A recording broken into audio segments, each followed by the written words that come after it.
అమ్మ చేతి కమ్మని వంట, అమ్మ చేత్తో ఏది చేసిన అమృతంలా ఉంటుంది. దాని రుచే వేరు. అంత ప్రేమతో మా అమ్మ నేను అడిగానని హాఫ్ అన్ అవర్లో మటన్ కర్రీ చాలా ఫాస్ట్గా టేస్టీగా చేసింది.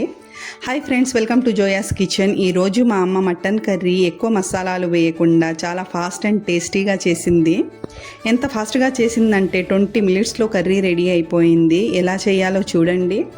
మటన్ కర్రీ చేయడానికి 700 గ్రామ్ మటన్ తీసుకుని 2-3 సార్లు వాటర్తో క్లీన్ చేసుకుని కుక్కర్లో వేసి 5 మినిట్స్ మీడియం ఫ్లేమ్ మీద కుక్ చేసుకోవాలి. 5 మినిట్స్ తర్వాత దీంట్లో టేస్ట్కి తగ్గట్టుగా ఉప్పు, హాఫ్ స్పూన్ పసుపు వేసి మూత పెట్టి 3 విజిల్స్ వచ్చేంత వరకు కుక్ చేసుకోవాలి. 3 విజిల్స్ వచ్చేసాయి. ఇప్పుడు గ్యాస్ ఆఫ్ చేసుకుందాం. 2 నిమిషాల తర్వాత చూద్దాం. మటన్ కుక్ అవ్వకపోతే ఇంకో 2 విజిల్స్ వచ్చేంత వరకు కుక్ చేసుకోండి.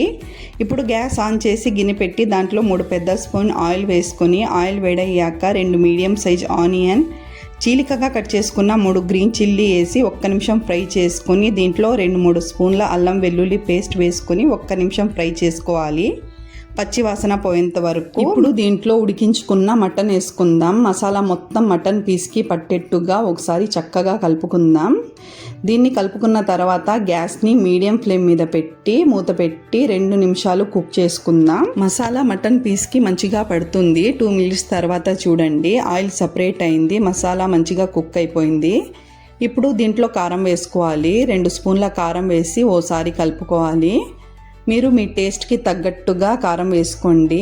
దీన్ని ఓసారి చక్కగా కలుపుకొని గ్యాస్ని మీడియం ఫ్లేమ్ మీదే పెట్టి మూత పెట్టి ఇంకో 2 నిమిషాలు కుక్ చేసుకుందాం. 2 నిమిషాల తర్వాత చూడండి, ఆయిల్ పైకి తేలిన తర్వాత ఓసారి కలుపుకొని ఇప్పుడు దీంట్లో చిన్న గ్లాస్ వాటర్ వేసుకోవాలి. ఇప్పుడు గ్యాస్ని హై ఫ్లేమ్ మీద పెట్టి 5 నిమిషాలు హై ఫ్లేమ్ మీదే కుక్ చేసుకోవాలి. లాస్ట్లో కొద్దిగా కొత్తిమీర వేసుకొని 2 నిమిషాలు కుక్ చేసుకొని గ్యాస్ ఆఫ్ చేసుకోవాలి. మన మటన్ కర్రీ రెడీ అయిపోయింది. దీన్ని రైస్తో కానీ చపాతీతో కానీ తింటే సూపర్గా ఉంటుంది. చూశారు కదా మా అమ్మ చేసిన మటన్ కర్రీ రెసిపీ. ఎంత ఫాస్ట్గా ఎంత టేస్టీగా చేసిందో. ఎక్కువ మసాలాలు వేయకుండా మీరు ట్రై చేయండి, మీకు పర్ఫెక్ట్ రెసిపీ వచ్చింది. ఎంత మంచి కలర్ వచ్చిందో చూడండి. దీని టేస్ట్ కూడా అంతే సూపర్గా ఉంది.